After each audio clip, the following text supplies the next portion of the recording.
Buenos días, le damos la bienvenida al Seminario de Desarrollo de No Convencional, los 10 años de Vaca Muerta.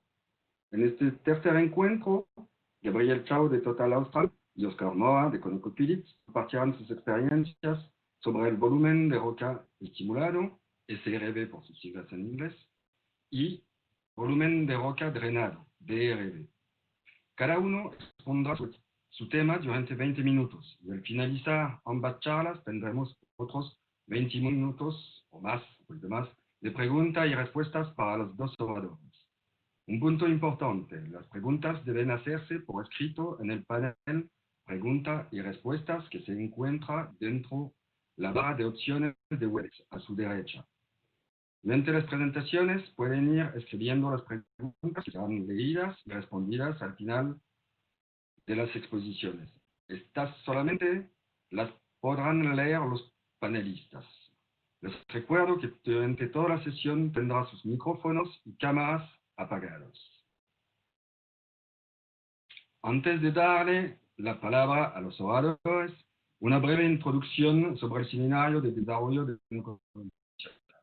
Es una actividad organizada por la Comisión de Exploración y Desarrollo del IAPG, recordando la primera fractura hidráulica que confirmó que era posible explotar la formación Vaca Muerta como un reservorio no convencional hace justo 10 años.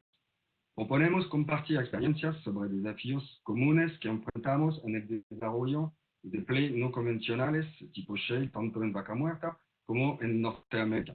Y esperamos seguir discutiendo qué hace falta para desarrollar Vaca Muerta en una forma eficiente y sostenible en las próximas décadas. El seminario tiene varias etapas que llegan hasta la Conexpo de 2022 en Mendoza. Hoy nos encontramos en la tercera sesión online, las cuales continuarán durante agosto y septiembre con encuentros aproximadamente cada 2 semanas.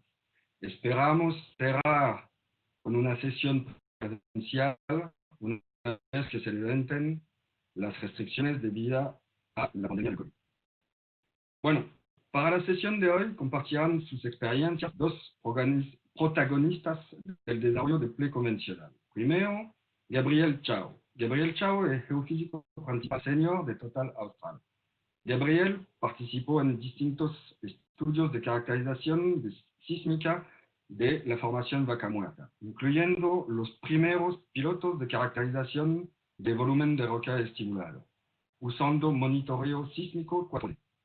Gabriel es físico recibido en la UBA y posteriormente se doctoró en geofísica aplicada en la Universidad Tecnológica de Delft en los Países Bajos. Hace 12 años ingresó al Grupo Total y ha trabajado en distintas filiales del grupo, Aberdeen, Po y Buenos Aires. Actualmente trabaja en el Departamento de Geociencia en Total Austral, en proyectos de Vaca Muerta y Cuenca Austral. A continuación de Gabriel dará su charla Oscar Mora. Oscar es un ingeniero mecánico con una maestría en Ingeniería Petróleo de Texas A&M y certificado del Programa de Negocios Internacionales del MEI Texas A&M. Comenzó su carrera desde el 2008 en los no convencionales, siendo ingeniero de yacimiento para Eagle Ford. Durante los últimos 13 años, Oscar ha trabajado en dos de los más prolíficos shale en Estados Unidos, Eagle Ford en Delaware. Ha sido líder técnico para los equipos de espaciamiento de pozos y también del equipo de performance. Se desempeña como experto y asesor de ingeniero de yacimiento para proyectos domésticos internacionales de ConocoPhillips. Actualmente es ingeniero principal en el equipo de nuevos negocios y crecimientos en Argentina y lidera el equipo técnico de subsuelo para los bloques que Conoco tiene en Argentina con su socio Wintershall. La sesión de hoy trata sobre los volúmenes de roca estimulado, SRB, versus volumen de roca drenado, DRB, y sus experiencias en Vaca Muerta tanto como en Eagle Ford. Algunas preguntas que nos sirven como disparador son: ¿cuán distintos es el volumen de roca estimulado del volumen de roca drenado? ¿Cuánto afecta al desarrollo masivo de un campo? ¿Dónde estamos en el 2020 con estos temas y su caracterización? ¿Y cómo serán los próximos 10 años? A continuación, le daremos la palabra y el control a Gabriel Char. Bueno, buenos días. Muchas gracias por estar acá. Querría primero agradecer al IAPG por la oportunidad que nos dio, por la invitación que nos cursó para presentar este trabajo. Este es un compendio de dos trabajos que hemos presentado anteriormente. El primero en el CONEXPLO del 2018 y el segundo en el ICE de la APG el año pasado en Buenos Aires. Querría también agradecer a los socios que en su momento aprobaron los trabajos que forman parte de esta charla y a los coautores de los mismos, que son Federico Achilli, José Luis Fachal, Mariana Sainz Trápaga y Diego Rojas Arce. Nuestro trabajo es básicamente el estudio de la aplicación de técnicas de monitoreo geofísico, en particular sísmica time-lapse o sísmica 4D, como la llamamos, y cómo la podemos usar para mejorar la caracterización del SRD. En particular, bueno, voy a hablar de aplicaciones de pilotos en Aguada Pichana Este.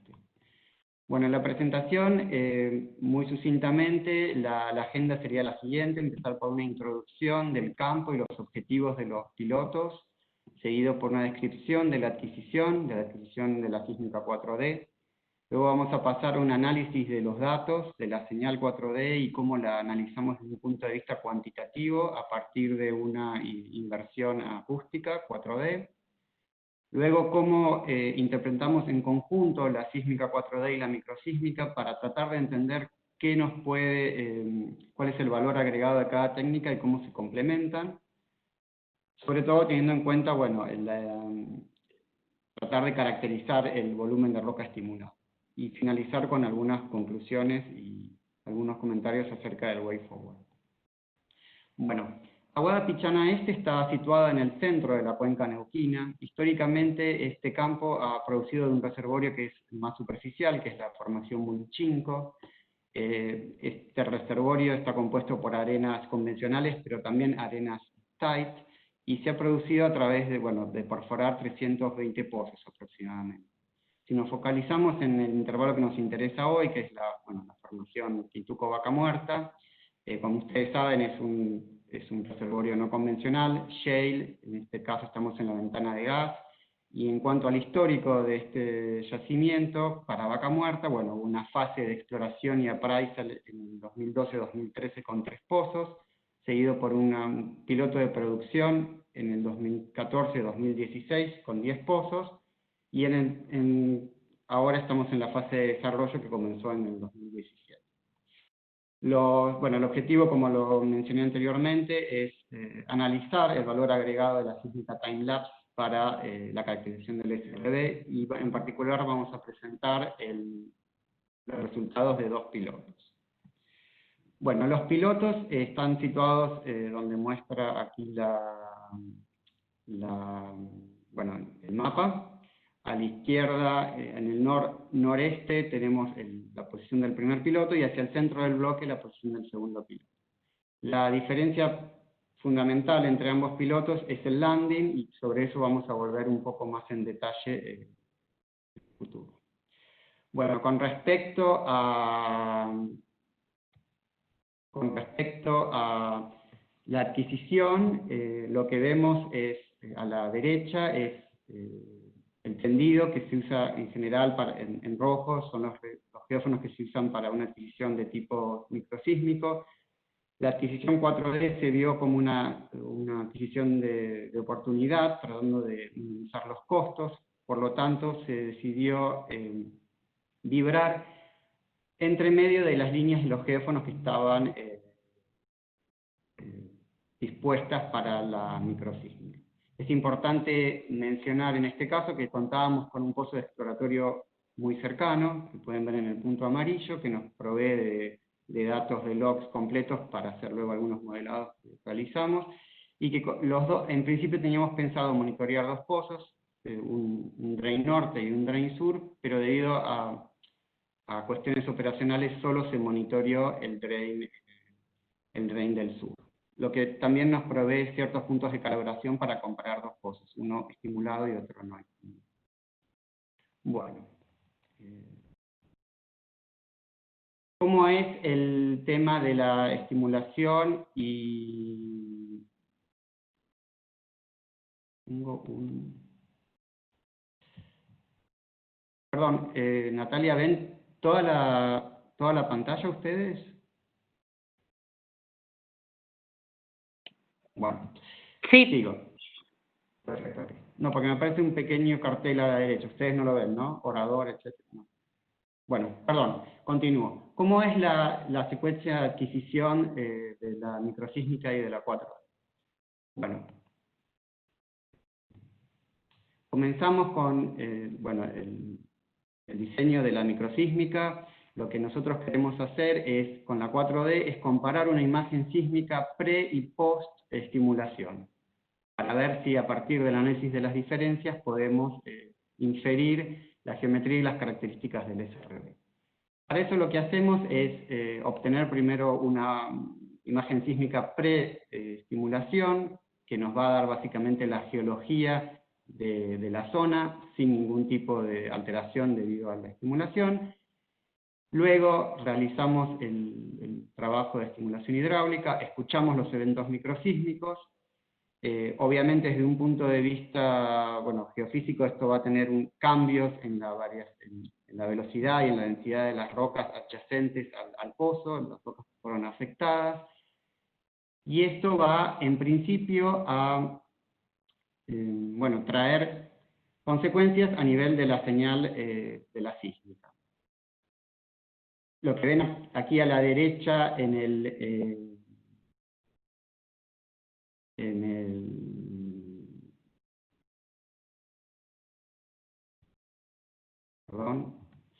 lo que ven aquí a la derecha es un esquema de la señal, donde se ve la traza de la base y la traza del monitor. Un monitor nosotros llamamos post-fracturación, y bueno, debido a los cambios en la roca vamos a tener cambios ya sea de amplitud, de tiempo de tránsito o principalmente de fase.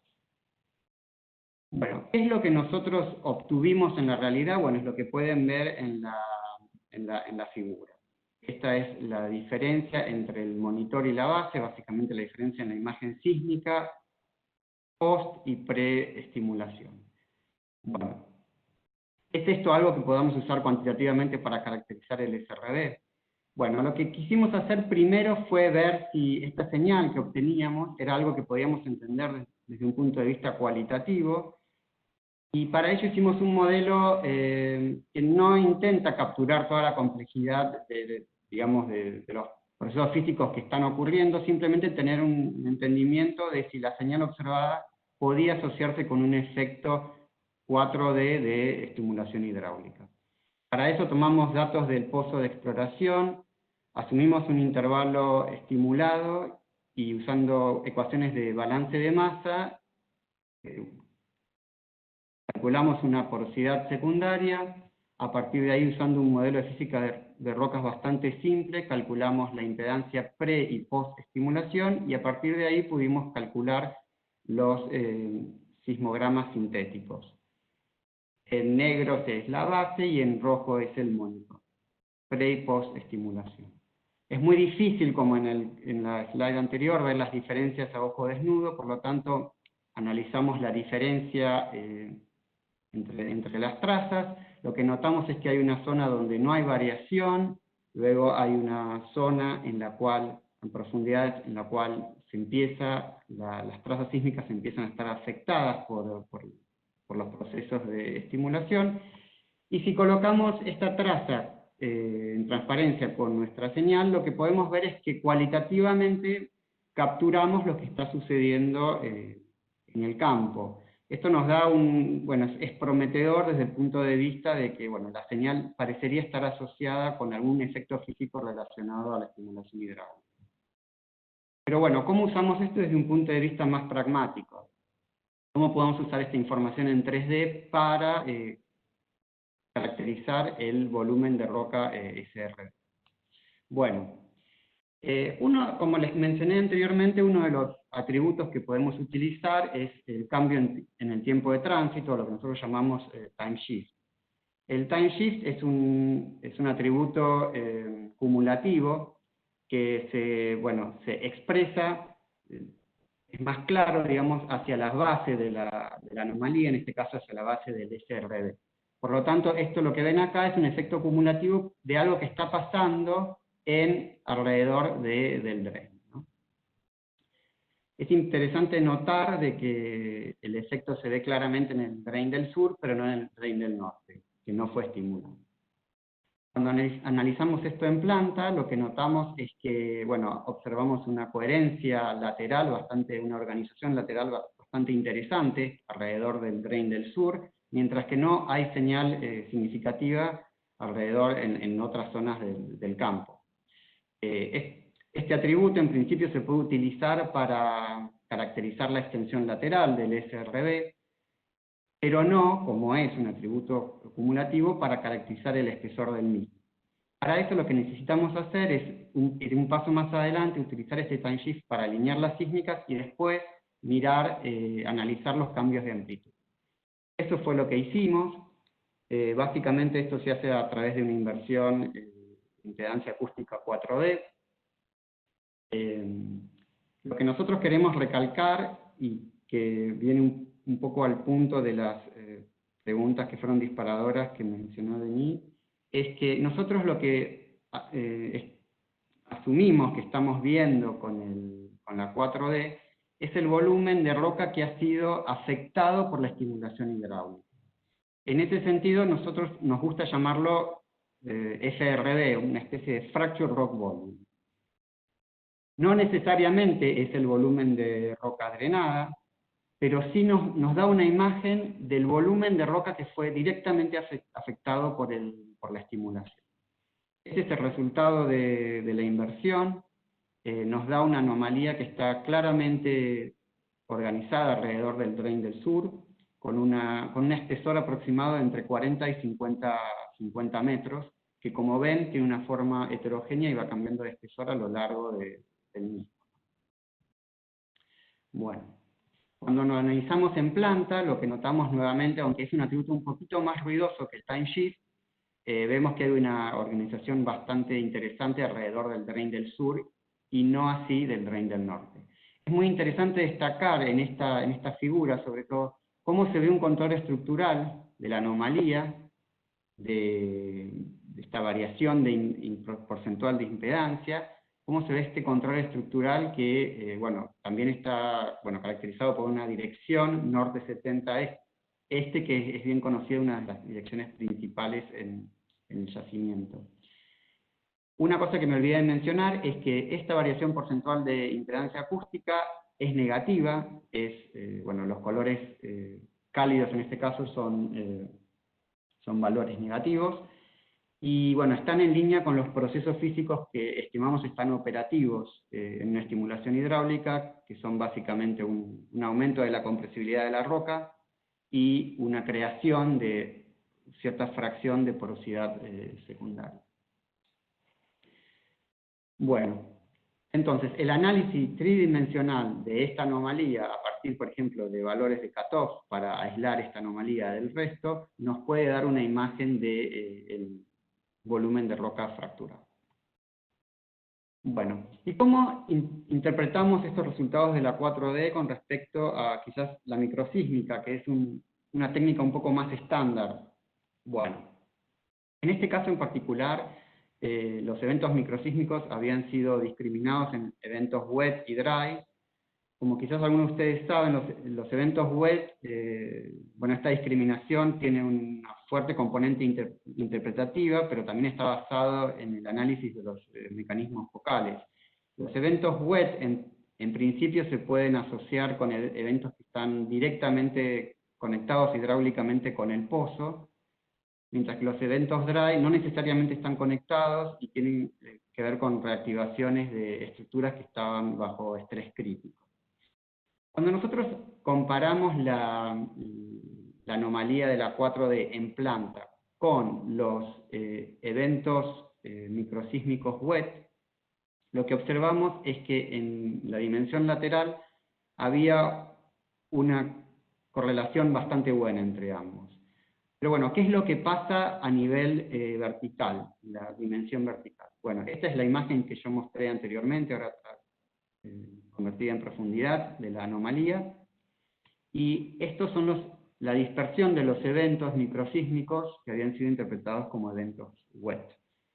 Es bastante bien conocido que la microsísmica tiende a sobreestimar los volúmenes que luego se necesitan para machar las producciones de los pozos. Y nosotros lo que observamos en este caso es que la 4D producía imágenes del SRD o del SRD que eran mucho más precisas en la vertical. Esto tiene que ver un poco quizás con la dificultad a veces para discriminar eventos wet y dry en la microsísmica, y también a veces con incertidumbres en el modelo de velocidad para posicionar los eventos.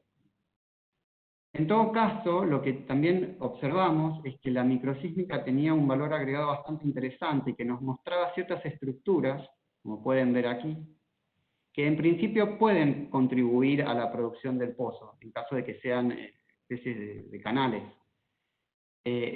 Canales de flujo, que me refiero. En ese sentido también notamos que nos ayudó a interpretar este salto que vemos en SRD. SRD parece coincidir muy claramente con este rasgo estructural que observamos. En ese sentido, lo que nosotros queremos recalcar es que si bien consideramos que la 4D nos da una imagen más precisa, sobre todo en la vertical, es cierto que los dos métodos, bueno, como responden a distintos fenómenos, proveen información complementaria. En ese sentido también lo que estimamos es que, lo que pensamos es que desde un punto de vista de la productividad, el SRD, lo que llamamos SRD, en realidad es una combinación de el fracture rock volume, el volumen que se fracturó, que tiene cierta contribución de algunas estructuras que conecten con el pozo, por ejemplo esta, pero obviamente todo esto va a estar sopesado por la eficiencia de la completación del pozo. Con respecto a las características del SRD, lo que nosotros notamos es que la 4D nos permite tener una imagen, eso nos permite analizar cuál es la heterogeneidad del SRD o del SRB, y en ese sentido, bueno, es una información bastante importante. Notamos también que hay un control estructural del mismo, como pueden ver acá, y que los puntos en los cuales parecería haber un cambio de nivel estratigráfico, por ejemplo, entre este y este, corresponden a zonas donde hay, hay un control estructural, como vimos en la slide anterior. Bueno, si comparamos el análisis del SRD, en la izquierda lo que ven es el análisis clásico, que es la interpretación de los mecanismos focales, la envolvente de eso, y lo comparamos con lo que nos estaría dando la 4D, lo que observamos, bueno, es que nos parece que, bueno, no nos parece, hay una resolución vertical que es realmente mucho más precisa en la 4D. Si miramos esto en... Perdón.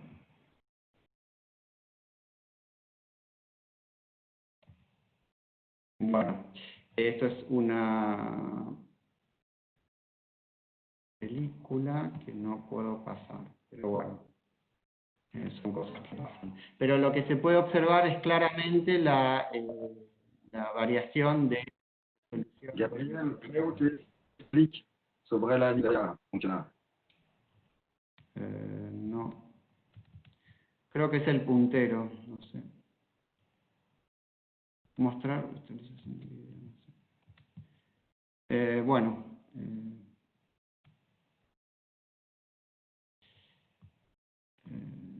Pido disculpas, pero espero que puedan ver la diferencia en la vertical, entre los dos volúmenes. Bueno, si pasamos al segundo piloto, la diferencia básica con el primer piloto, como mencioné anteriormente, es landing. En el primer piloto, el target era lo que nosotros llamamos el L2, que otras operadoras llaman la base de las programaciones. Es un landing que está caracterizado por un volumen carbonático relativamente elevado. Esto, bueno, es lo que está marcado acá, es un TOC no es muy alto en TOC, pero desde un punto de vista del potencial para monitorear con la 4D es un buen intervalo porque es un intervalo relativamente brittle, y como lo que nosotros estamos viendo es contrastes entre, digamos, previo y post estimulación, bueno, es un escenario favorable. El segundo piloto, el landing es la cocina, básicamente. Este intervalo está caracterizado por valores de TOC más elevados, valores de impedancia acústica que son menores. Es un intervalo un poco más complicado desde el punto de vista de la 4D porque, bueno, es un intervalo más dúctil y por ende más difícil de fracturar y por ende más difícil de ver el efecto. Obviamente todo esto va a depender de cuán agresiva sea la estrategia de fracturación. Bueno, esta slide es un resumen de los resultados. Lo que tengo que aclarar en este caso es que tuvimos un problema de timing con la completación del pozo y luego, bueno, la disponibilidad de la empresa de servicios sísmicos para, bueno, debido a este pequeño retraso, pudimos monitorear solamente la mitad del drain del sur. En principio también teníamos pensado monitorear los drains. Pudimos monitorear solamente la mitad del drain del sur y las primeras etapas del drain del norte. Bueno, en todo caso lo que ven en la izquierda es la superposición entre los eventos microsísmicos y el atributo de time shift. Lo que notamos en este caso, sobre todo en la zona sur, donde tenemos más datos y podemos analizar más en detalle, es que parecería haber una mejor discriminación, digamos, lateral de la 4D, la anomalía está más centrada alrededor del pozo, la dispersión lateral de los eventos microsísmicos es bastante importante, y bueno, esta extensión de esta anomalía es de entre 350 metros y 400 metros, que bueno, es un dato que nos sirve después para analizar el espacio de los pozos. Es importante recalcar también que, tal como esperábamos, la señal 4D fue más débil que en el primer estudio, debido en parte a la litología, y bueno, esto también fue más challenging desde el punto de vista del análisis de los resultados. A la derecha lo que pueden ver es la superposición de los dos, de dos resultados. En azul es nuevamente el time shift, es atributo cumulativo, que bueno, claramente se observa por debajo de las etapas que pudieron ser monitoreadas. Y en amarillo lo que obtenemos es, bueno, el resultado de la inversión de, en este caso, la variación porcentual de la velocidad, que bueno, nos permite nuevamente hacer este ejercicio de obtener una imagen 3D del volumen de roca fracturado, que fue bueno, lo que realizamos. Nuevamente, en ambos atributos en la sección también observamos que los valores obtenidos eran más bajos que en el primer caso. Bueno, podemos hacer el ejercicio de mapear esta zona. Bueno, es una lástima que no tenemos todo el drain monitoreado, pero bueno, de todas formas se puede observar la heterogeneidad del SRD, o del FRD. Bueno, esto me lleva a las conclusiones. Nuestro entendimiento del SRD es que bueno, es básicamente el volumen de roca fracturado, más la potencial contribución de algunas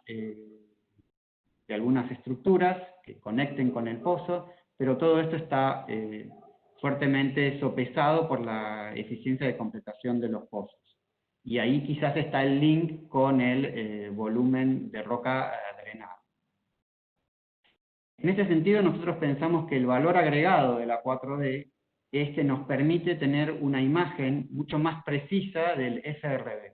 Y en ese sentido nos parece que es, hoy en día, la mejor representación que podemos tener del volumen de roca estimulada.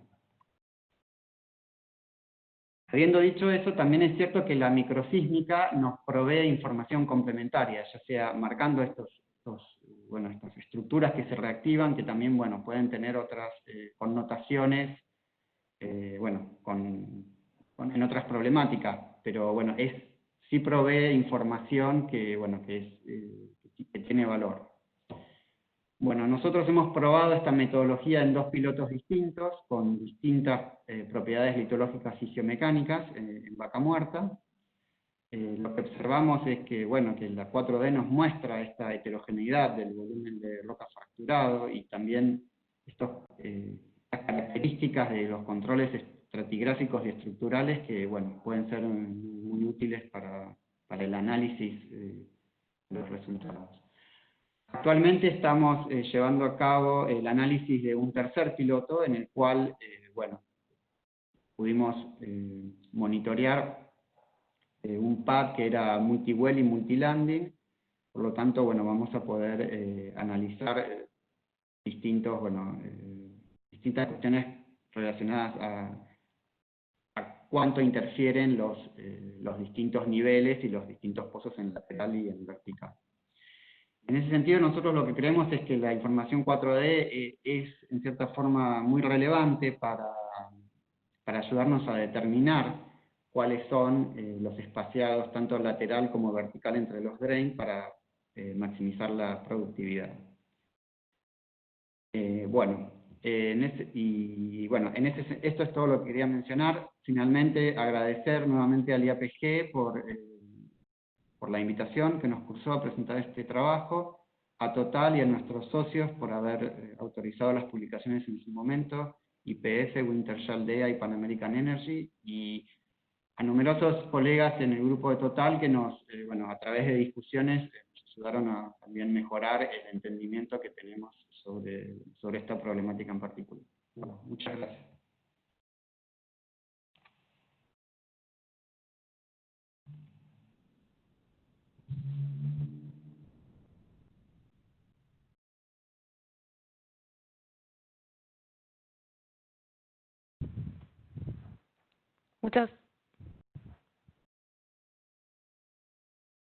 ¿Me ven? ¿Me escuchan?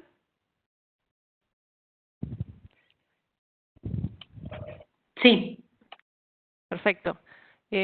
Muchas gracias, Gabriel. Una excelente presentación. Continuamos entonces ahora con la exposición de Oscar Mora. Oscar, te doy la palabra. Buenos días a todos.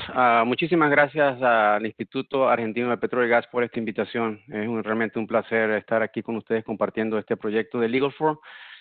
Y para mí una nueva experiencia conocer sobre Vaca Muerta. Es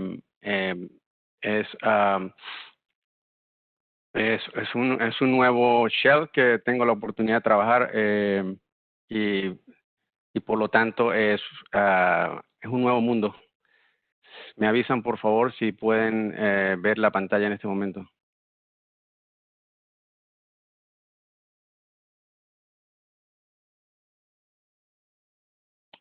Sí, perfecto.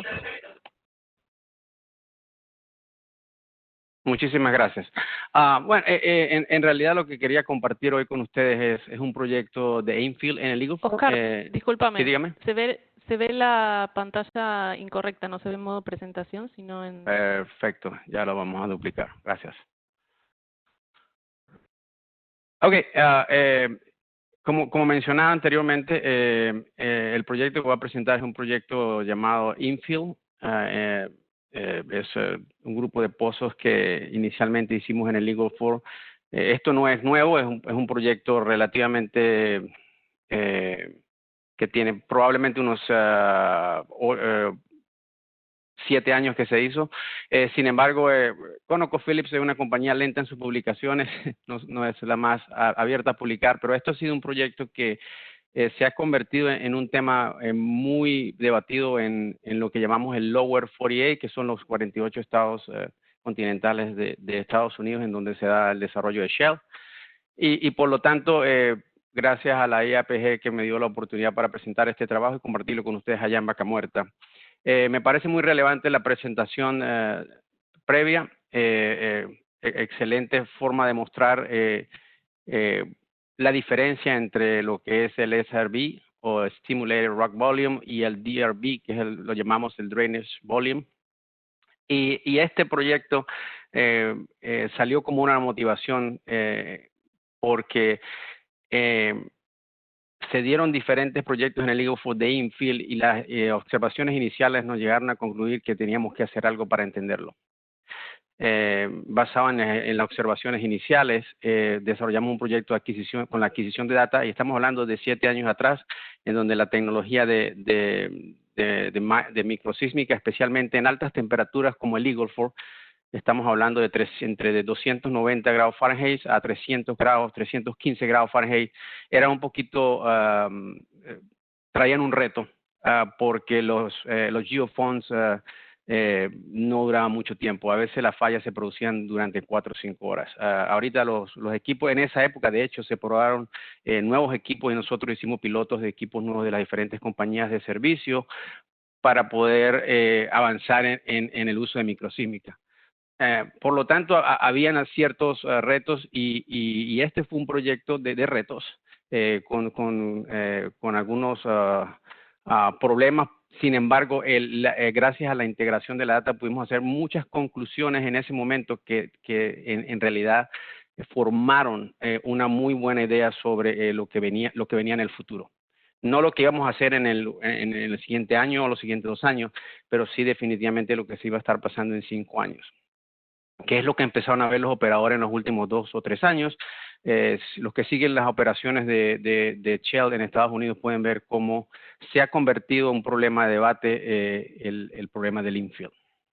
Entonces, esta presentación lo que va a mostrar es la motivación del trabajo, la descripción del trabajo y algunas conclusiones previas para que puedan reflexionar acerca de lo que viene en Vaca Muerta. Vaca Muerta es un play que tiene un potencial gigantesco. Con el nivel de desarrollo que he visto hasta ahora y la extensión que tiene Vaca Muerta, pienso que las compañías que se han concentrado en hacer desarrollos que tienen un mejor entendimiento que las compañías que están distribuidas a través de Vaca Muerta y que tienen diferentes complejidades.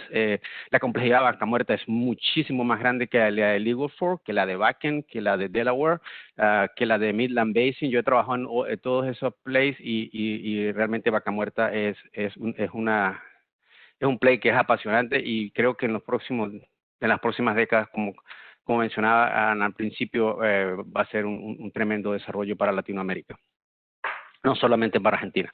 Entonces, ¿por qué se perforaron infills en el Eagle Ford tan temprano? ¿Por qué fuimos y nos metimos en ese problema? Bueno, si entendemos un poquito cómo funciona el desarrollo de hidrocarburos en los Estados Unidos, en la mayoría de los estados, o en los estados en donde ConocoPhillips participa, los minerales son poseídos por los Bureau Land Management, o eso por ejemplo en New Mexico, o en Texas el Railroad Commission también tiene algunos minerales, sobre todo los que están debajo de grandes autopistas o parques nacionales, etcétera. Sin embargo, en las áreas en donde hay ranch y farming, perdónenme el spanglish a veces, ranchos y agricultura, los propietarios de los minerales muchas veces son entes privados, son personas. Y como pueden ver aquí en el Eagle Ford, cuando ConocoPhillips empezó a desarrollar el Eagle Ford, ustedes pueden ver una cuadrícula de unos cuadritos rectángulos. Eso es lo que llamamos pool units o unidades en donde hasta 5, 20, 30 rancheros poseen minerales y ellos forman ese cuadrito que se desarrolla según las reglas del campo. De hecho, el Eagle Ford, las primeras reglas de campo para este desarrollo fueron propuestas por ConocoPhillips. De hecho, yo fui a la comisión a la Red Rock Commission en Texas para ser el que testificara en nombre de nuestra compañía para hacer este desarrollo. ¿Y de qué se trata estas unidades? Se trata de que cuánto una compañía tiene derecho a adquirir y mantener en el tiempo si el pozo produce de manera económica, cuántos acres puede mantenerse. Entonces hay una limitación. Por ejemplo, nosotros debíamos perforar un pozo horizontal, si pueden ver aquí, para poder mantener esta cuadrícula. Y ese pozo horizontal debía ser económico y debía proveer por el tiempo adecuado producción. Entonces, ConocoPhillips tenía un gran reto, porque estas no son como una licencia de 35 años que uno tiene con estos farmers, estos rancheros o estos propietarios. Estas licencias son de 2 o 3 años. Y cuando empezamos a desarrollar Eagle Ford y los resultados fueron tan exitosos, ¿qué pasaba? Que muchas veces, cuando faltaban 2 años para que esa licencia expirara, ya había compañías que estaban haciendo lo que llaman top leases. Ellos lo que hacían, pagaban un dinero adelantado al ranchero y le decían, si ConocoPhillips no te perfora el pozo, yo obtengo el lease. Y era algo muy competido. Entonces, ConocoPhillips tuvo que desarrollar en 3 años, entre el año 2008, 2009 hasta el 2011, para obtener todo esto. Y una de las estrategias fue desde un pad, 2 pozos, como pueden ver aquí, distanciados a la distancia que pensamos era el drenaje original. Estamos hablando en el año 2008, 2009, 2010 y 2011. Pero después de eso nos dimos cuenta, dijimos, ok, ¿qué va a pasar con toda esta área drenada? ¿Qué va a pasar aquí en la mitad? Pensamos que no estamos drenando eso. Ya algo nos estaban diciendo, estos pozos no se están comunicando el uno con el otro. Hay una gran oportunidad, estamos perdiendo, hay más o menos 300 de esos cuadros ahí. Por lo tanto, habían como casi 200 localizaciones. Entonces, esa fue la motivación. Empezamos a hacer proyectos de infill.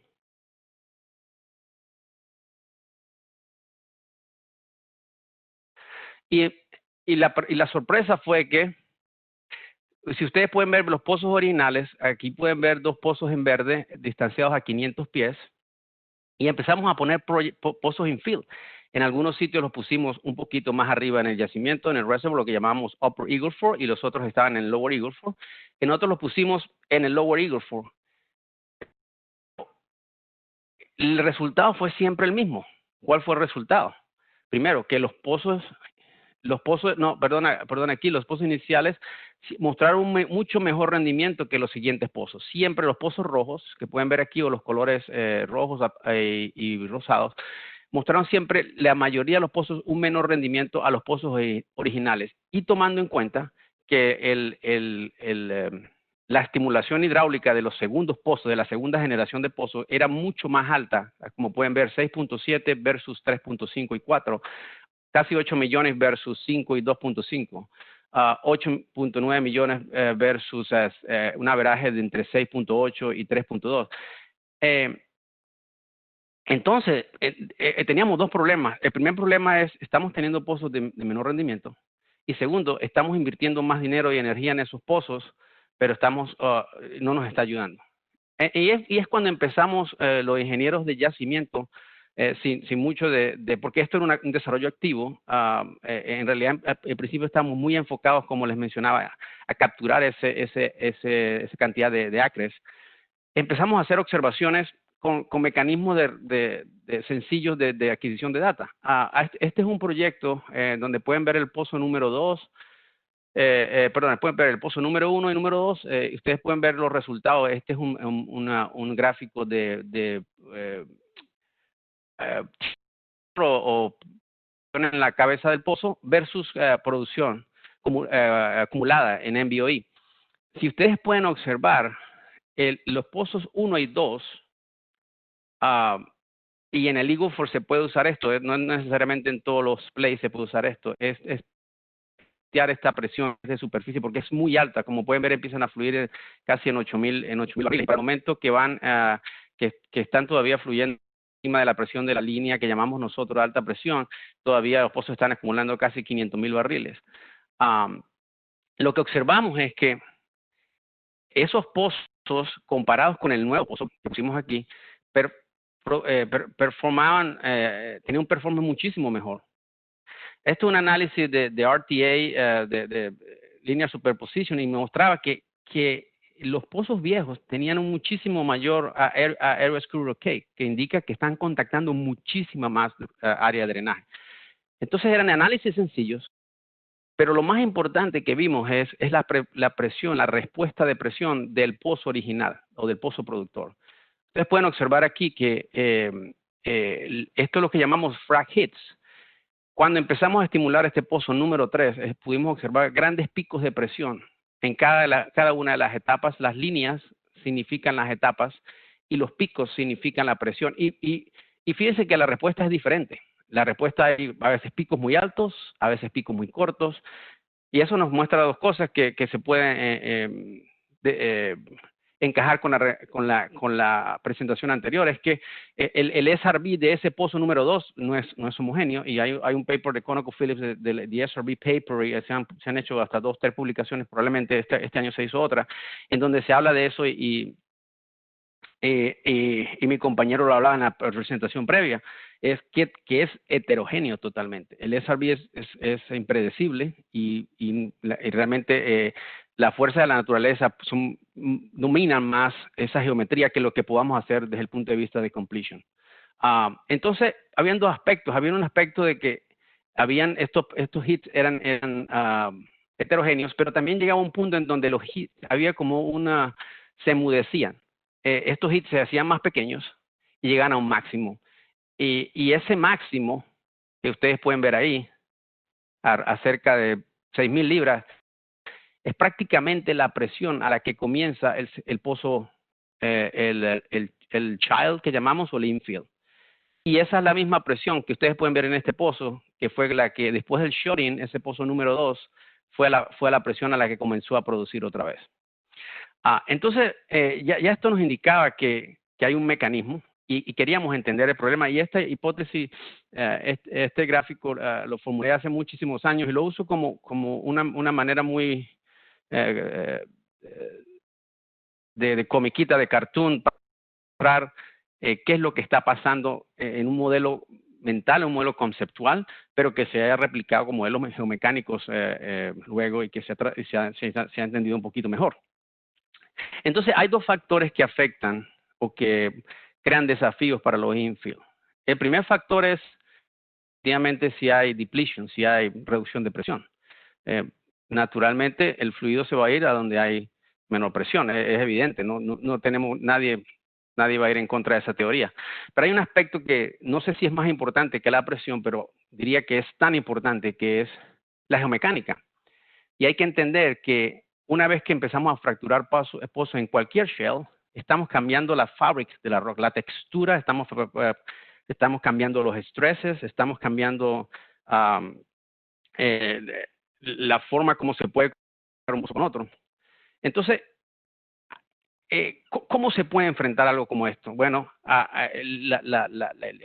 los operadores en Estados Unidos lo que están haciendo, están llamando, y en el momento en que el oil price estaba alto, el precio del petróleo estaba bien alto, estaban tratando de hacer lo que se llama desarrollo en tanque y cubo, pero eso tiene sus retos también, porque cuando hay situaciones en donde tienes que perforar hasta 10 pozos en un área antes de estimularlos. Se estaban dando conceptos en donde se trataba de perforar y estimular en cierta secuencia para minimizar el tiempo que se tardaba entre la perforación y la producción. Entonces, el desarrollo en cubo tiene ciertos retos, pero además tiene un reto económico, porque al tardarse tanto, los operadores empiezan a obtener el cash flow muy later, muy tardío. Y luego hay un aspecto de intensidad de capital. Si se quiere optimizar el tiempo, acortar el tiempo entre la estimulación y el momento en que los operadores van a producir, entonces hay que poner 2 taladros, dos grupos que hagan estimulación, etcétera. Entonces, las complejidades operacionales y las complejidades en el término de qué tan intenso esto desde el punto de vista capital son muy grandes. Entonces, lo otro que los operadores están tratando es tratar de hacer técnicas de mitigación, porque no solamente estos que llamamos frag hits, aquí en el gráfico que está en la parte superior derecha, no solamente frag hits están generando el SRB del pozo nuevo. Pero también lo que conseguimos nosotros, por lo menos en el Eagle Ford, es que esos frac hits podían afectar mecánicamente los pozos vecinos. De hecho, nos reunimos con un operador una vez que nos dijo que ellos cuando perforaron un pozo nuevo a 300 pies de un pozo existente, y cuando bombearon cemento, el cemento se fue al pozo vecino. Consiguieron cemento en el pozo existente. Entonces, quiere decir que habían fracturas bien grandes y tenía una transmisibilidad bien grande. Tal vez era un área fracturada del Eagle Ford, pero lo que estamos tratando de decir es que este efecto de presión, pero hay un efecto de agua yendo hacia otros pozos, que causando problemas de loading y producción, y era un nicho en los pozos existentes. Entonces había dos problemas. ¿Cómo soluciono el problema del pozo nuevo y cómo soluciono el problema del pozo viejo? Bueno, para esto había que entender el problema y qué estaba pasando. Lo que estaba pasando es que nosotros estamos perforando estas primeras stages y al empezar a fracturar, preferencialmente esto estaba fluyendo hacia el pozo existente.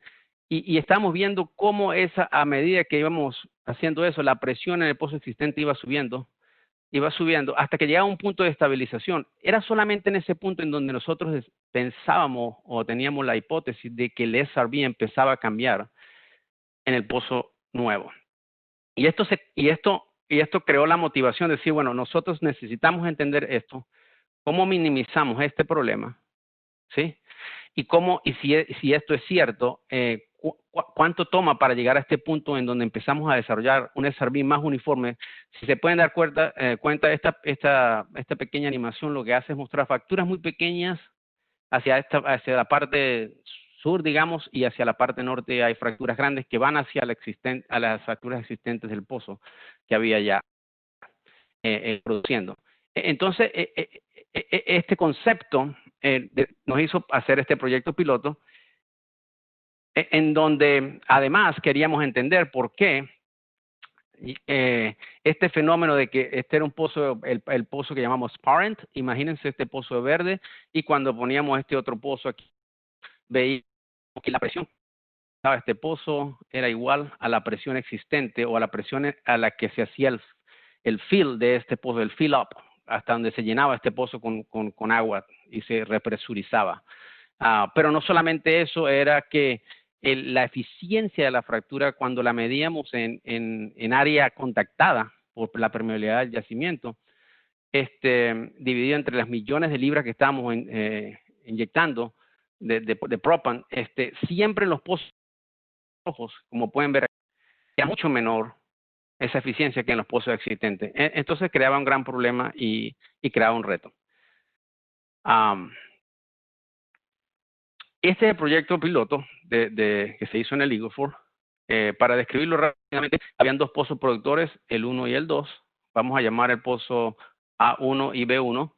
Y se perforó un pozo horizontal en el medio de esos dos pozos a unos 80 pies, incluso tratando de alejar y minimizar. Y queríamos ver si el hecho de ponerlo un poquito más arriba en el yacimiento iba a minimizar el efecto. La distancia entre los pozos era prácticamente la misma, que más o menos unos 530, aproximadamente 500 pies.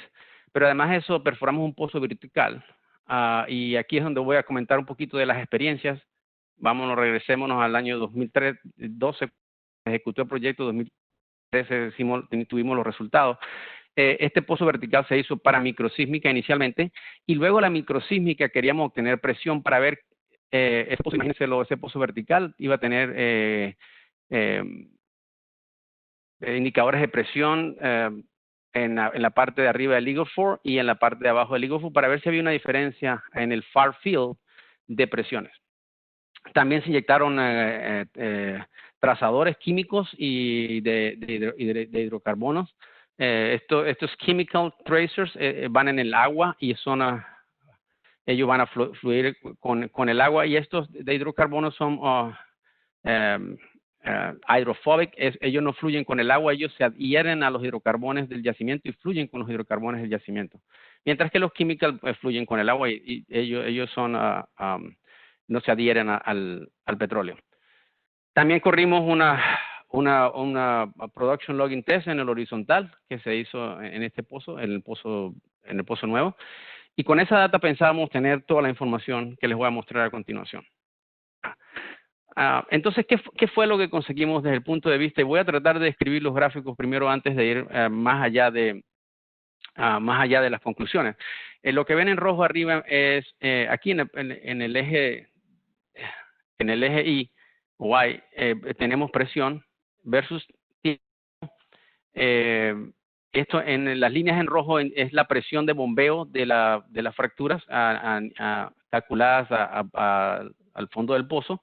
Los números es las diferentes o etapas. Y en negro, aquí abajo, es la presión de los dos pozos existentes. El A1, la pueden ver aquí en gris, cómo reacciona.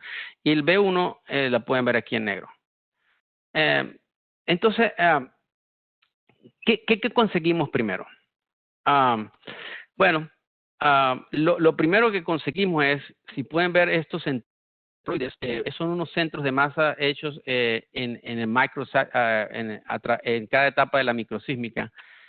Y se llaman Rose diagrams, y lo que hacen es miden la distancia de cada punto a todos los otros puntos, y es una técnica muy sencilla. Tal vez no sé si bien en microseismic processing, pero lo que hace es indicarnos qué tan lineales son las que estas elipses son bien elongadas, significa que el evento es muy lineal. Y si ven que son un poquito más anchas, significa que la distribución es un poquito más, no es lineal, es compleja. Lo primero que vimos es que la microsísmica nos indicaba que había un bias. Estaban las etapas, tal vez desde la 1 hasta casi la 3, estaban yéndose hacia el pozo B1, que pueden ver ustedes aquí. Y aquí pasa algo, hay un shutdown, aquí tenemos un problema durante la estimulación. Luego, cuando se reinician las fracturas otra vez en la etapa 4, también tiende a ir hacia ese sitio. Pero fíjense la respuesta de presión. Este B2, que es el pozo en el centro, la primera etapa, la etapa número 1, casi toda la microsísmica casi que está en el pozo B1. No está estimulando nada de roca en el pozo B2. Y se puede ver que fue el punto en donde se tuvo la máxima presión. El hit, que llamamos frag hit, fue casi de 4,000 libras. Esta etapa prácticamente fue a todo el volumen inicial del pozo existente. Sin embargo, luego se siguieron dando picos en los otros dos pozos. Aquí, mientras no se hizo el bombeo, ustedes pueden ver un leak off. Y luego que se reinicia la etapa número 4, pueden ver casi que se vuelven simétricas las fracturas, excepto esta número 6, que pueden ver ustedes que en 5 y 6 la microsísmica tiende a ir más hacia el pozo A1 y se ve más respuesta hacia el 1, y luego se hace un mute y se hacen pequeños picos. Las presiones son altas, hay tal vez 300, 400 libras de presión de cambio, pero pueden ver que son casi simétricas y se muestran mucho mejor en el pozo B2. Luego aquí tuvimos un problema durante este tiempo. Los geophones fallaron varias veces. Les vuelvo a repetir, estas temperaturas muy altas en el año 2013. Aquí diciembre de 2013 lo pueden ver. Y en la etapa 12 abandonamos, dijimos ya no podemos tomar más microsísmica, no podemos continuar excediéndonos en el capital, pero ya esto nos daba un picture muy claro de lo que estaba pasando. Esto es simplemente el número de microsísmica, de eventos microsísmica por stage, y pueden ver que al principio casi no se estaba estimulando roca, y luego al final se estaba estimulando más roca. Hay algo curioso acerca de la stage número 10, y lo que podemos ver que en la stage número 10, aquí es esta elipse negra, es bien elongada. Casi no hay complejidad. Probablemente hay una fractura natural ahí que en el LIGO4 las hay, y tal vez los dos pozos se conectaron. El pozo se conectó a los dos pozos y se puede ver un pico de presión de 2.500 libras en cada pozo. Entonces se podía explicar muy claramente qué estaba pasando. Lamentablemente hubo más fracturas. Si ustedes pueden ver que tomamos hasta la etapa número 12 y luego se hicieron 18 fracturas en el pozo. Ahora bien, ¿qué es esto? Esto es trazadores de hidrocarbono, y lo que pudimos ver a través de un muestreo de casi 6 meses es que el porcentaje de producción viniendo del nuevo pozo era totalmente bias hacia la parte en donde las fracturas se empezaron a comportar más complejas.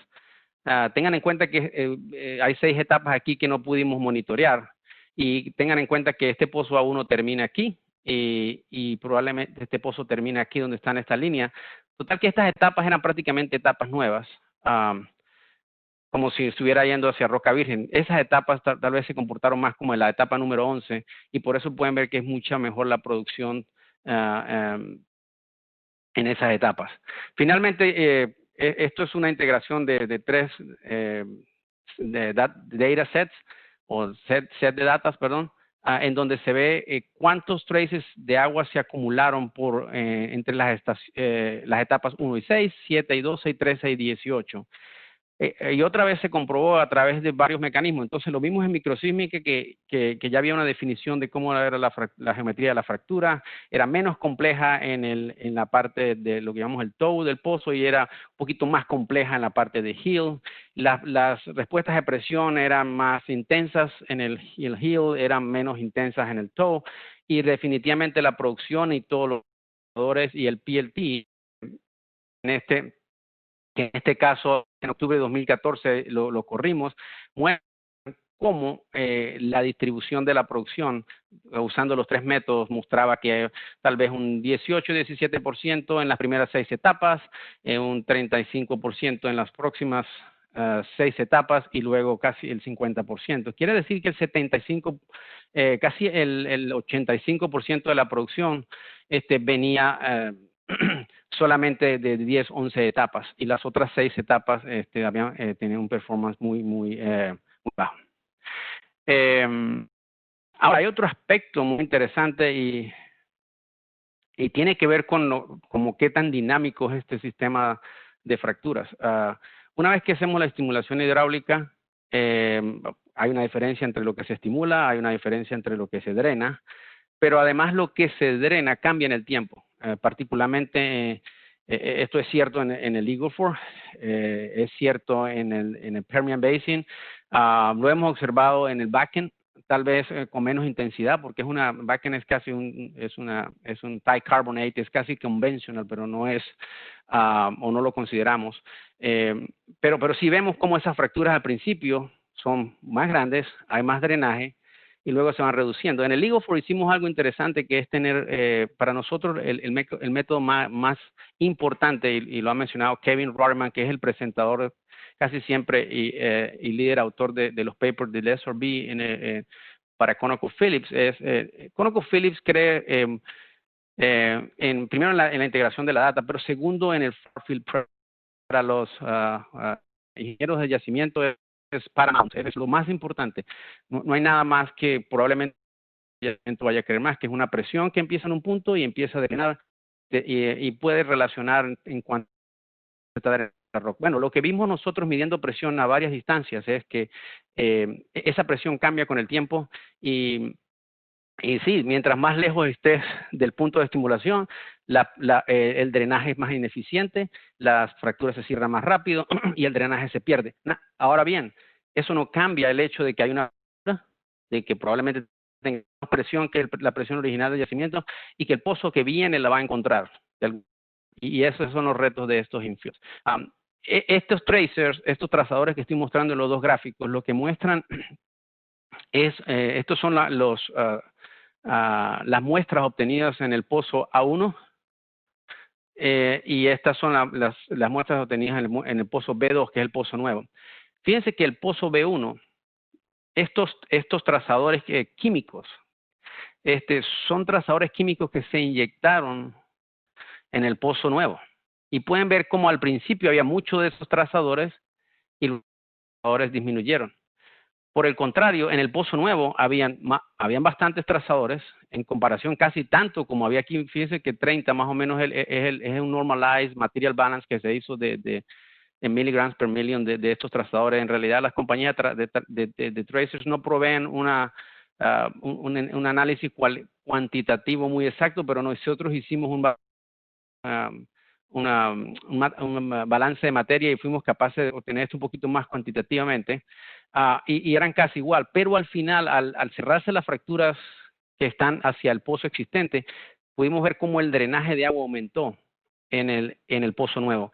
Quiere decir que estos dos pozos están conectados y que en algún momento el pozo existente se separó, ya no se conectó más, y el pozo nuevo fue capaz de drenar su propia nueva área. Pero ya el daño estaba hecho, ya el pozo era más ineficiente, los primeros 9 meses, 6 meses o 4 meses había producido menos, etcétera. Entonces, lo interesante de esto era, primero, la heterogeneidad de las fracturas, cómo podíamos dominar ese efecto, y segundo, que se cambiaba en el tiempo. Y esto es simplemente un análisis de línea superposition, en donde podemos ver que la productividad del pozo nuevo es menor que la de los pozos existentes. Ustedes pueden ver que los pozos existentes tenían nada más 3.5 y 4 millones de libras, y el pozo nuevo tenía casi 50% más. Aún así, el performance se veía un poquito más. Y aquí pueden ver por el análisis de Area Score OK que, bueno, los pozos existentes tuvieron una eficiencia 15-20% más, o 19% más, perdón, que el pozo nuevo, aún con un trabajo de estimulación mucho más grande. En conclusiones, como mencionaba, la geometría de las fracturas en el nuevo pozo fueron relativamente influenciadas por el drenaje y la pérdida de presión de los pozos vecinos. Y la integración de la data durante el proceso de estimulación hidráulica y el proceso de producción nos indicaron que, primero, que las fracturas en la etapa temprana las etapas tempranas de ese nuevo pozo fueron muy ineficientes, extremadamente ineficientes, casi fueron un tercio de eficiencia comparadas con las fracturas siguientes.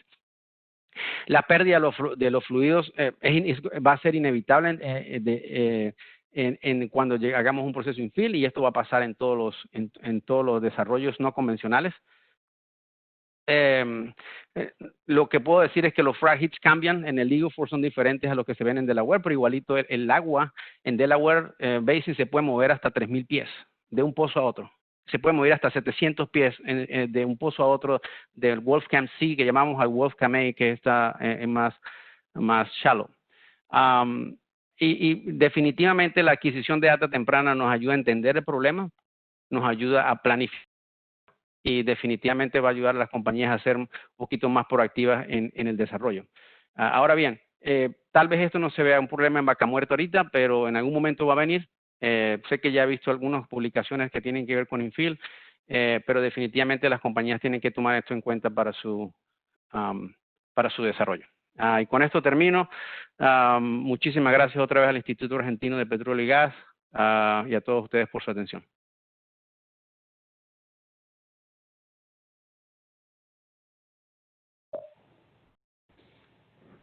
Muchas gracias, Oscar, y muchas gracias a Gabriel. Pido perdón, pero se me cayó el Webex al final de la charla de Gabriel. Natalia, por favor, ¿podrás poner la primera encuesta en línea? Van a tener 5 minutos para contestarla, está a la derecha, y una vez que la envíen, pueden cerrar el panel de sondeo para volver al panel de pregunta y respuesta que está en la misma columna a la derecha. Entonces vamos a empezar con la parte de pregunta y de respuesta. Tenemos 20 minutos más o menos para eso, y vamos a empezar con una primera pregunta para Gabriel. En el diseño entre el primer y el segundo piloto, ¿hicieron ajuste sobre el diseño?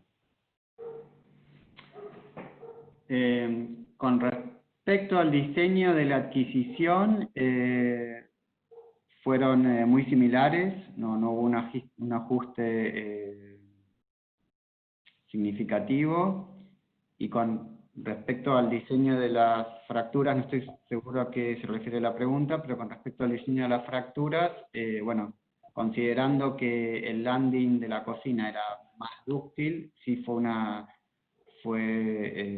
más agresiva la estrategia de completación. Bueno, muchas gracias. Una pregunta para Oscar. ¿La depresión ocurre en el DRB o en el SRB? O sea, ¿en el volumen drenado o el volumen estimulado?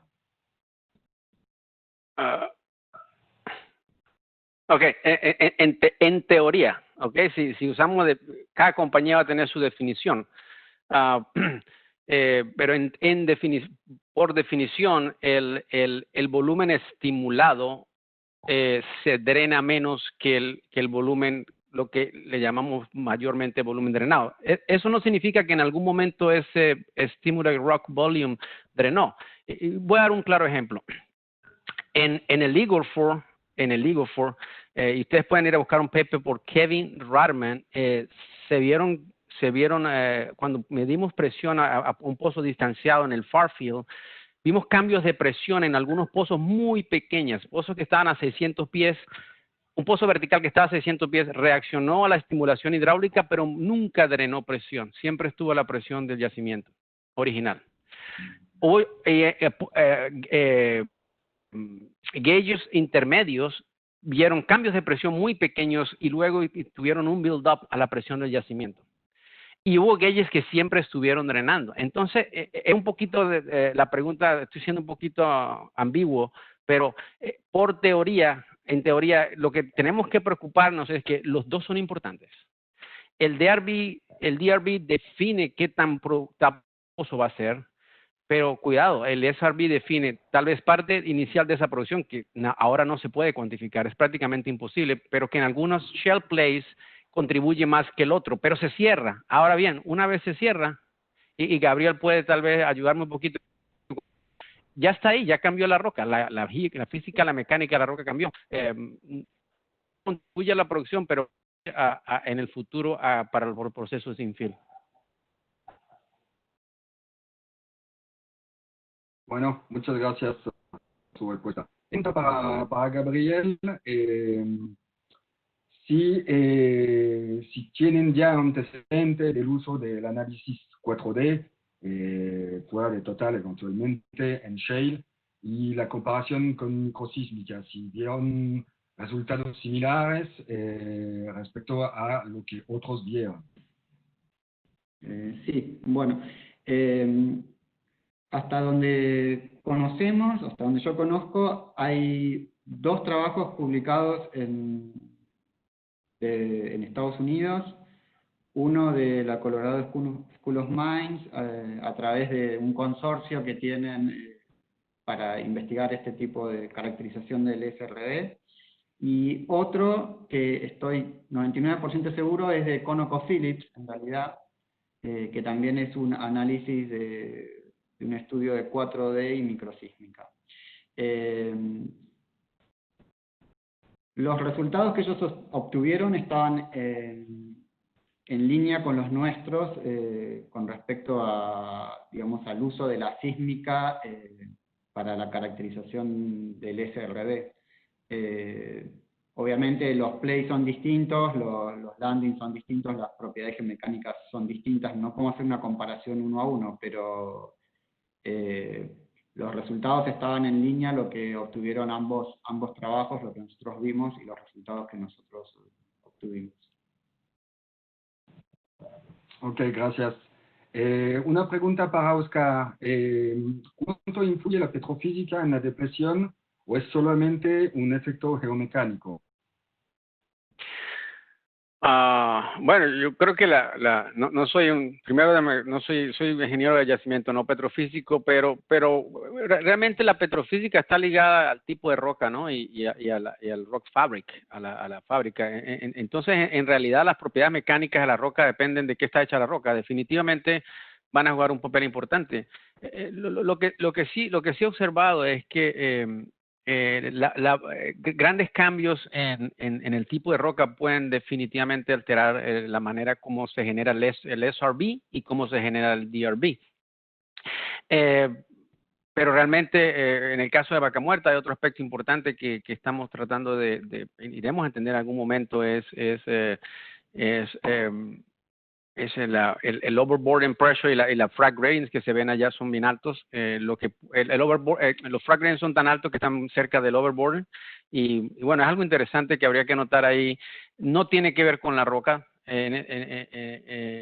cómo se va a generar la fractura en ese momento. Tal vez ahí va a dictar un poquito más los cambios en la roca, el ion modulus, cómo cambia Poisson ratio y el estado de in situ stress, que es diferente en las diferentes regiones de Vaca Muerta. Entonces, definitivamente, sí, la petrofísica te ayuda a definir las características mecánicas de la roca y van atadas en la mano.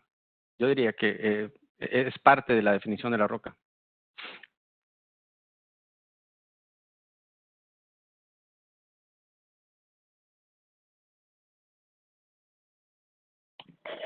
Denis, abrí tu micrófono, por favor.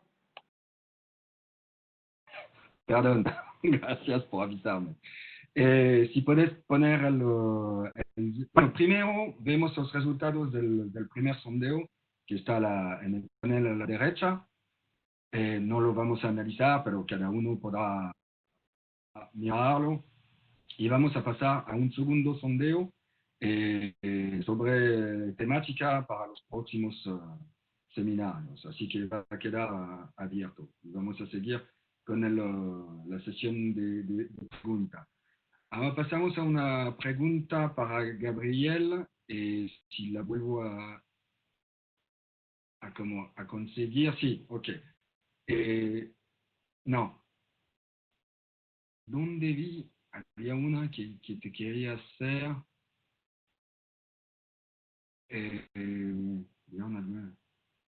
Bueno, te doy una que no era la que había seleccionado, pero igual son todas interesantes.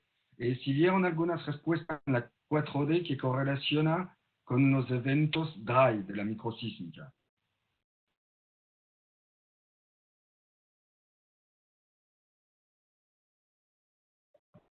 Sí, gracias. Muy buena pregunta.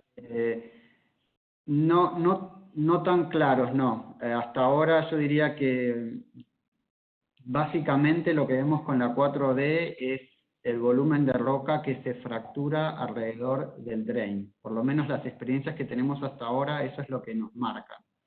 Los eventos los eventos dry, que a veces se alejan relativamente bastante de los pozos siguiendo las direcciones estructurales, esos en principio en la sísmica no los vemos extenderse hasta lo que nos marca la microsísmica. Lo que sí observamos, y yo traté de ejemplificar en alguna de las slides, es que sí vemos en la 4D, sobre todo cuando analizamos el dato en planta, que se ven esas direcciones estructurales, ¿no? Que el SRB parece estar como, a veces como encajetado entre direcciones estructurales. Entonces, quizás no llegamos a ver todos los eventos dry que a veces suceden, ¿no? Lejos del pozo, pero sí a veces vemos la dirección en la cual esos eventos dry se alinean, pero sin llegar hasta, digamos, la extensión lateral de los eventos. Ok, gracias. Una pregunta para Oscar. Si evaluaron el efecto de la orientación de los pozos respecto a las fracturas hidráulicas, respecto al SRB, si es más eficiente, teniendo en consideración que la orientación del estrés horizontal máximo parece no ser perpendicular al pozo. Ok, interesante, muy buena pregunta. Sí, en el Eagle 4 en realidad la diferencia entre el mínimo y el máximo estrés es bien poca. Entonces las fracturas tienden a ser complejas, excepto algunas áreas en donde sabemos por el stress field, el regional stress field, que hay más anisotropía, y en esas áreas las fracturas definitivamente van en dirección del máximo stress, van en el máximo stress orientation, y se ve en la microsísmica se ven clara cómo son esas fracturas bien planas. En el ejemplo que mostré está en un área en donde es más isotrópico los estreses, y se puede ver que las fracturas la microsísmica tiene ese clavo complejo que se ve normalmente. Sin embargo, vimos algunas etapas en donde eran más lineales. En ese caso lo atribuimos a fracturas existentes, y al tener fracturas existentes de fluido se va a ir, no va a crear el shear que se crea para generar los eventos de microsísmica, pero no, definitivamente la orientación de los pozos y el estado in situ stress va a definir qué tan complejas son esas fracturas. Bueno, gracias. Una última pregunta para Gabriel. Entonces, volví a conseguir lo que te quería hacer antes. ¿Cuál fue la longitud de tendido de registrado y cuáles son las características del vibrado? ¿La inversión fue acústica o simultánea? ¿Y cuántos días de registración de ciego? Todo eso en un mismo paquete.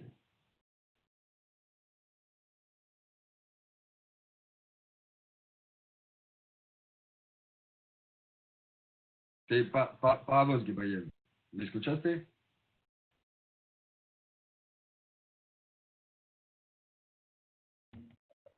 Perdón, tenía el micrófono muteado, disculpa. El tendido fue aproximadamente 3 kilómetros, 3-4 kilómetros. La inversión es una inversión acústica pero simultánea, en el sentido que invertimos simultáneamente la base y el monitor para capturar la diferencia porcentual de impedancia. Es importante porque no es lo mismo que invertir en forma independiente la base y el monitor. Esto se invierte en forma simultánea en un sentido 4D. Y el último punto era, perdón, creo que contesté a las preguntas. La característica del vibrado. Bueno, eran ahí no estaría tan seguro. Bueno, eran eso por ahí, para tener las características bien, por ahí si me pasan el nombre de la persona se lo puedo contestar en forma privada, porque en este momento no recuerdo. Ok, perfecto. Y una última para Oscar, para que sea equilibrado. La eficiencia de las etapas de fractura efectuado en el pozo B2 mejoró por un cambio en el diseño de la misma, o la mejora se debe a un control litológico. No, en realidad el diseño de fractura de ese pozo fueron las mismas que se hicieron en los pozos originales. Y de hecho el cambio litológico, porque es una muy buena pregunta, son dos cambios. Uno, las fracturas que se pusieron en el segundo pozo, en teoría y demostrado con pozos que tenían esa generación de fractura, debía ser una mejor fractura. Tenía más fluidos, tenía más propellant. Entonces, desde el punto de vista de fractura, ya teníamos una base de que ese tipo de fractura era mejor, era la segunda, tercera generación de fracturas.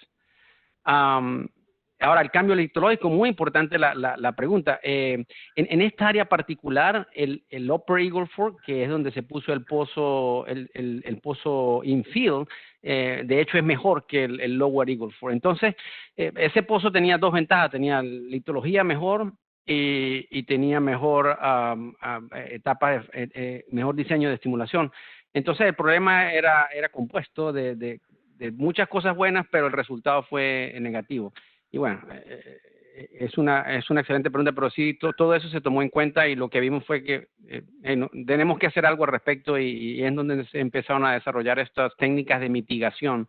Y el que sigue a las operaciones de Estados Unidos en refract, pueden saber que ConocoPhillips ha sido pionero en refracts y fuimos los que empezamos probablemente a hacer refracts en el Eagle Ford. Por esa misma razón, de hacer los refracts en los pozos Sparens antes de hacerlo infield. Gracias, Oscar. Gabriel, quería, sí, veo que... Sí, perdón. Un colega me acaba de pasar la respuesta a la pregunta sobre el vibrado. Se realizaron con vibros Merck de UGA, con 2 o 3 vibros, y la duración fue aproximadamente 4 días para la base y 4 días para el monitor. Ok, muchas gracias, Gabriel, por la aclaración.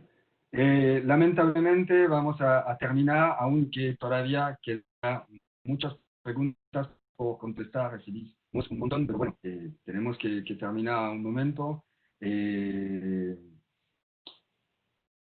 Vamos a cerrar el evento. Muchas gracias a todos.